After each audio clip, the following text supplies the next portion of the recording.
आज के इस वीडियो में हम सिखाएंगे अंडरग्राउंड हाउस वायरिंग कैसे करें। उसका पूरा तरीका इस वीडियो में हम सिखाएंगे। इसलिए हमने एक लाइट फिटिंग के पूरे बोर्ड और मेन एमसीबी बोर्ड सब खोल दिया है। इस वीडियो में आपको बताएंगे कौन सा तार कहां से आता है और कहां तक जाता है और कितने एमएम का तार कहां पर लगता है। और सबसे बड़ी कन्फ्यूजन जो होती है, बोर्ड में बहुत से तार होते हैं, पता नहीं चलता है कि कौन सा तार कहाँ पर होता है। ज़्यादातर इलेक्ट्रीशियन को सबसे ज़्यादा यही प्रॉब्लम आती है कि बहुत से तार देखकर घबरा जाते हैं कि कौन सा तार कहाँ का है, इसलिए वो स्विच बोर्ड रिपेयर नहीं कर पाते हैं। आज के इस वीडियो में हम बताएंगे कि बहुत से तार किसके होते हैं और कौन सा तार कहाँ का होता है। बने रहें इस वीडियो में लास्ट तक। ये देखिए हमारे घर में जो लगे हैं बोर्ड, वो देखिए इसमें लगे हैं। ये एक बोर्ड लगा है जिसमें ये सॉकेट ख़राब है, इसकी रिपेयरिंग करके हम अभी दिखाएंगे। और ये जो बोर्ड लगे हैं इनमें कहाँ से कौन सा तार आता है ये भी खोल कर हम बताएंगे। ये मॉडलर की सीट है जिसे हम खोल रहे हैं पेंचकस से। इसे अब आसानी से इसके चारों तरफ जो लगे होते हैं उसी से खोल सकते हैं आप आसानी से। एक टेस्टर की मदद से हमने इस प्लेट को आराम से निकाल लिया है। ऐसे ही आप आसानी से मॉडलर की प्लेट निकाल सकते हैं और स्विच बोर्ड रिपेयर कर सकते हैं। स्विच बोर्ड रिपेयरिंग करना भी इसी वीडियो में सिखाएंगे और इलेक्ट्रॉनिक से जुड़ी सारी जानकारी इसी वीडियो में देंगे। जैसे कि आपको वायरिंग करने में जो प्रॉब्लम आ रही है तो आप कमेंट करके हमें बता सकते हैं और हम इस वीडियो में आपको अभी जो बताएंगे वो आपके बहुत ही काम आने वाला है।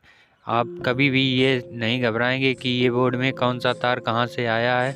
आप देखते ही पता कर लेंगे कि ये तार कहाँ का होगा और ये कहाँ पर लगेगा। ये देखिए यहाँ पर हमने जो तार आए हैं वो 2 तार हैं। हाउस वायरिंग में सबसे ज़्यादा फॉल्ट जो आता है वो एमसीबी बॉक्स से आता है। ये देखिए हमारी जो हाउस वायरिंग की मेन पॉइंट है एमसीबी बॉक्स, इसमें ये लगा है पहले नंबर पर। चेंज ओवर जो एमसीबी चेंज ओवर नया आया है मार्केट में, वही चेंज ओवर यहाँ पर लगा हुआ है 40 एम्पियर का। इसका जो काम होता है 2 लाइनों को एक साथ चलाना। जैसे कि हमने यहाँ पर लाइट पर सेट कर दिया है तो हमारे घर की लाइट जल रही है। अगर इसको बीच में करेंगे तो हमारी लाइट कट हो जाएगी। जैसे कि यहाँ पर हमने बीच में कर दिया है तो हमारी लाइट कट हो गई है। ये देखिए यहाँ पर पूरे घर की लाइट बंद हो चुकी है। अब इसको अगर ऊपर करेंगे तो हमारी जनरेटर वाली लाइन अगर लगी होगी तो जलेगी। यहाँ पर जो 2 तार निकाले हुए हैं हमने, यहाँ पर जनरेटर की लाइन आप लगा सकते हैं या कोई दूसरी लाइन लगा सकते हैं। अगर ऊपर करेंगे तो उस लाइन से हमारी घर की सप्लाई चालू हो जाएगी। ऐसे करके आप 2 सप्लाई इसी चेंज ओवर से चला सकते हैं। यहाँ पर हमने कर दी है नीचे तो हमारी अभी लाइन चालू हो गई है। अब इस बोर्ड को हम खोल कर दिखाएंगे, इसलिए आपको यहाँ पर जो लगा है आइसोलेटर, इसका उपयोग बता रहे हैं। यहाँ पर देखिए आइसोलेटर से भी लाइट पूरे घर की न्यूट्रल फेस दोनों कट कर सकते हैं, जैसा कि इस वीडियो में हमने करके दिखाया है। और इसके बाद जो लगी है तीसरे नंबर 6 एमसीबी हैं हमारे पास। 6 बे की बोर्ड लगा हुआ है। यहाँ पर 2 एमसीबी लगी हैं मेरी 32 एम्पियर की। अब इसका कनेक्शन कैसे होता है वो आपको हम इस बोर्ड को खोल कर दिखाएंगे। जैसा कि यहाँ पर हमने वीडियो में बोर्ड खोल लिया है। इसको खोलने के बाद आपको दिखाएंगे कि इसके कनेक्शन चेंज ओवर के और आइसोलेटर से लेकर एमसीबी तक कैसे लाइन लगाई जाती है और आउटपुट और इनपुट कैसे लगाए जाते हैं। इसे आप किसी भी वायरिंग में एमसीबी का प्रयोग करेंगे तो आप आसानी से एमसीबी बॉक्स लगाएंगे और उसका कनेक्शन कर सकते हैं। यहाँ पर हमने आइसोलेटर को निकालने के लिए पेंचकस का प्रयोग किया है। आप आइसोलेटर निकाल सकते हैं। इसके बाद हमें एमसीबी और चेंज ओवर निकालेंगे। आपको बताएंगे चेंज ओवर का कनेक्शन आप आसानी से घर पे कैसे कर सकते हैं और किसी भी घर में चेंज ओवर लगाएंगे। जैसे कि कोई कस्टमर कहता है हमें 2 लाइनें चलानी है तो उसके घर पे चेंज ओवर लगाना अनिवार्य होता है। जैसे पहले जो चेंज ओवर आता था हत्ता वाला, उससे अच्छा ये वाला चेंज ओवर आप लगाएंगे। इससे आपकी जगह भी नहीं ख़राब होगी और ये एमसीबी बॉक्स के अंदर ही आसानी से लग जाएगा। इसमें भी चेंज ओवर की तरह 4 कनेक्शन होते हैं, 2 लाइनों के और एक ऊपर आउटपुट वाला। लेकिन इसके जो कनेक्शन होते हैं वो बहुत ही आसान होते हैं। जैसा कि पुराने वाले चेंज ओवर में बहुत से कनेक्शन करने में कन्फ्यूजन आती थी, वो इस चेंज ओवर में नहीं आती है, क्योंकि इसमें केवल 6 पॉइंट ही दिए जाते हैं, जिसमें से 2 पॉइंट होते हैं मेन लाइन के और 2 जनरेटर के और 2 होते हैं आउटपुट घर की लाइन। जो वहाँ पर देख सकते हैं आप 2 लाइनें ऊपर जुड़ी हैं, एक जो जनरेटर वाली लाइन जुड़ी है और एक हमारी मेन लाइन जो चालू होती है वो लगी है। और ये जो इधर लगी है ये हमारी घर की सप्लाई है। घर की सप्लाई पहले लगाने के बाद उस सप्लाई को आप आउट कर आइसोलेटर में लाएंगे। आइसोलेटर के बाद जो आउट होगी वो होगी हमारी एमसीबी में। एमसीबी में भी न्यूट्रल फेस आप देख लें, उसी प्रकार से एक ही तरफ न्यूट्रल एक ही तरफ फेस रहना चाहिए, जिससे कि आपको इन्वर्टर लगाने में कोई दिक्कत ना हो। नहीं तो आपके इन्वर्टर में प्रॉब्लम भी आ सकती है। इसलिए आप न्यूट्रल फेस एक ही तरफ रखें, जिस तरफ से न्यूट्रल आया है उसी तरफ आउट, और इन दोनों एक ही तरफ से करें, जिससे कि आपकी कोई प्रॉब्लम आगे ना आए। एक एक पॉइंट सही से लगाएं। जैसे कि यहाँ पर देखिए जिसमें गांठ लगी है वो मेरी इनपुट है जो लाइट मीटर से आई है, और उसी को हमने यहाँ पर चेंज ओवर में लगाया है। ये देखिए 2 लाइनें लगी हैं चेंज ओवर में, और जनरेटर वाली लाइन जो हमने नीचे निकाल दी है वो देखिए इसी में लगी है। उसमें भी आप नीचे निकाल कर जनरेटर लगा सकते हैं या कोई दूसरी 2 खंभों की लाइनें लगा सकते हैं। एक खंभे से लाइट नहीं आ रही है तो आप नीचे करके दूसरे खंभे से लाइन ले सकते हैं। ऐसे ही हमने यहाँ पर 2 लाइनें निकाली हैं, और ये हमने यहाँ पर लाइन चालू करके अभी दिखाते हैं आपको कि कैसे कार्य करती है हमारी एमसीबी और चेंज ओवर। यहाँ पर हमने सारी लाइन चालू कर दी है। अब देखिए हमारी लाइटें घर की ग्लो करने लगी हैं। जैसा कि यहाँ पर देखिए आप इंडिकेटर जलने लगे हैं और हमारी कंसील्ड लाइटें भी जलने लगी हैं। और ये देखिए यहाँ पर पूरी तरह से इंडिकेटर ग्लो कर रहा है।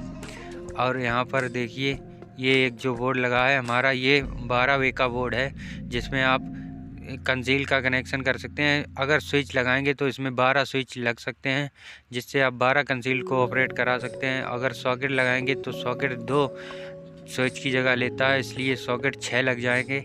और आप इसी प्रकार से बोर्ड बनाएंगे और इसी प्रकार से जोड़कर आप पर्चे में जो लिखते हैं उसी प्रकार से आप इसमें देख कर के घर का कनेक्शन कितनी हमको कंसील लगानी है उसी प्रकार से आप पर्चे में बोर्ड बनाएंगे।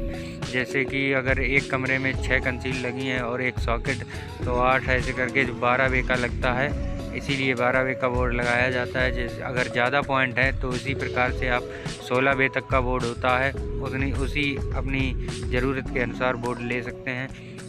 यहाँ पर हम दिखाएंगे कि जो बोर्ड के अंदर तार होते हैं वो कौन से होते हैं, और देखकर किससे पता नहीं चलता है कि ये तार कहाँ से आए हैं। आज हम बताएंगे कि ये तार, बहुत से जो तार होते हैं वो किसके होते हैं और किस लिए लगाए जाते हैं। आपको एक बार में ही पता चल जाएगा देखते खन कि ये कहाँ से तार आया है, कहाँ का है। यहाँ पर हमने स्विच बोर्ड ओपन करके आपको दिखाएंगे कि इसमें कौन सा तार कहाँ पर लगा होता है और किस लिए लगाया जाता है। यहाँ पर आपको सिर्फ 3 तार पर ध्यान देना है, और उसके बाद जो तार होते हैं सारे तार पॉइंट पे काम करते हैं, जिससे कि आपकी कंसील्ड या फैन बॉक्स या ट्यूबलाइट जो लगी होती है उसी के तार आए हुए होते हैं। उनका सीधा कनेक्शन आपको स्विच के ऊपर पॉइंट पर कर देना है, क्योंकि बोर्ड जब बनाते हैं आपको स्विच का लूप करना होता है, जिससे नीचे के स्विच का पॉइंट लूप हो जाता है, जिससे पूरे पॉइंटों में फेस का कनेक्शन होता है और उसी फेस को आपको देना होता है हर एक पॉइंट में, क्योंकि न्यूट्रल आप ऊपर से ही कनेक्ट कर देते हैं और हमको देना होता है सिर्फ एक फेस। उसके लिए हमको सारे तार एक ही बोर्ड में लाने होते हैं, इसलिए आपको ये लूप दिख रहा है। इसी लूप के जो ऊपर वाला पॉइंट होता है वहीं पर उन तारों को लगाना होता है। और इन्वर्टर का जो तार आया है ये पीला, ये हमेशा आपको देखने को मिलेगा बोर्ड में, तो ये हमेशा स्विच के लूप वाले पॉइंट में ही लगा मिलेगा। तो आप उससे समझ सकते हैं कि ये हमारा इन्वर्टर का पॉइंट है। इन्वर्टर का पॉइंट हमेशा लूप में मिलेगा आपको। और जो फेस आया होता है उसका 2.5 mm का तार पड़ा होता है हर एक बोर्ड में। 2.5 mm के 2 तार मिलेंगे आपको। एक स्विच को जो इंडिकेटर लगा होता है उसमें लगा होगा आपका फेस वाला तार, और जो न्यूट्रल आया होगा वो न्यूट्रल के पॉइंट पर लगेगा, जहाँ की जो सॉकेट में 5 एम्पियर का सॉकेट और 16 एम्पियर का सॉकेट होता है उसमें 2 पॉइंट होते हैं, एक एल और एक एन। और जो एन पॉइंट पर लगा होता है वो हमारा 2.5 mm का न्यूट्रल लगा होता है। और जितने भी तार होते हैं 3 तार को छोड़कर हमारे सारे के तार पॉइंट पर लगे होते हैं। आप कोई भी तार कहीं पर भी लगा सकते हैं, कोई भी स्विच के ऊपर लगा दें तो उससे हमारा जो भी कंसील हमारी उससे लगी होगी उसी कंसील में आपको देखने को मिलेगा कि वो कंसील जलने लगेगी। इसीलिए आपको लूप के ऊपर हमेशा वही पॉइंट लगाने हैं जो आपको बोर्ड के अंदर बहुत से तार होते हैं, वो हमेशा पॉइंट के तार होते हैं। और सिर्फ हमें ध्यान देना है तो सिर्फ 3 तारों पर जो न्यूट्रल, फेस और इन्वर्टर के आए हुए होते हैं उसकी पहचान करने का सबसे अच्छा तरीका हमने आपको बता दिया है। जो फेस का तार आएगा वो लगा होगा इंडिकेटर में, और न्यूट्रल का तार आया होगा वो भी लगा होगा इंडिकेटर में, और एक उसी से लूप होकर जो लगा होगा वो न्यूट्रल के पॉइंट पर लगा होगा। जो सॉकेट में एल और एन बने होते हैं, एल का मतलब होता है फेस और एन का मतलब होता है न्यूट्रल, तो वहाँ पर ये न्यूट्रल लगा मिलेगा आपको। और ये जो लूप है, इसी लूप से आपको इन्वर्टर की लाइन मिलेगी जो पीली वाली हमने यहाँ पर लगाई है। और यहाँ से हम लाइन लेकर गए हैं जो ऊपर फैन बॉक्स तक, और यहीं से हमारी कंसील्ड गई है और सारे तार यहीं से आए हैं। और ये देखिए आपको जो 2.5 mm का तार होता है यहाँ पर मेन लाइन में भी पड़ा होता है, यही तार हमारे स्विच बोर्ड तक जाता है। ये देखिए यहाँ पर जो स्विच बोर्ड में 2.5 mm का तार आया है, यहीं पर देखिए ये पावर बोर्ड के लिए नीचे गया है। पावर बोर्ड के लिए हमेशा 2.5 mm का तार ही यूज किया जाता है, जिससे कि हमारे घर की जो कूलर और फ्रिज होती है वो चलेगी, जिससे लाइट जाने के बाद ये बंद हो जाते हैं ऑटोमेटिक। क्योंकि यहाँ पर इन्वर्टर की लाइन नहीं दी जाती है तो हम इसमें सिर्फ 2 ही तार यूज करते हैं। ये देखिए यहाँ पर हमने फेस और न्यूट्रल कर दिया है। ऐसे ही इस बोर्ड में भी आपको वही तार देखने को मिलेंगे। और ये जो तार आए हैं, पॉइंट का कनेक्शन कैसे होता है इससे आप समझ सकते हैं। जैसे कि पॉइंट में 2 तार ही होते हैं, किसी भी इलेक्ट्रिक चीज़ को चलाने के लिए 2 तारों का यूज़ किया जाता है, न्यूट्रल और फेस।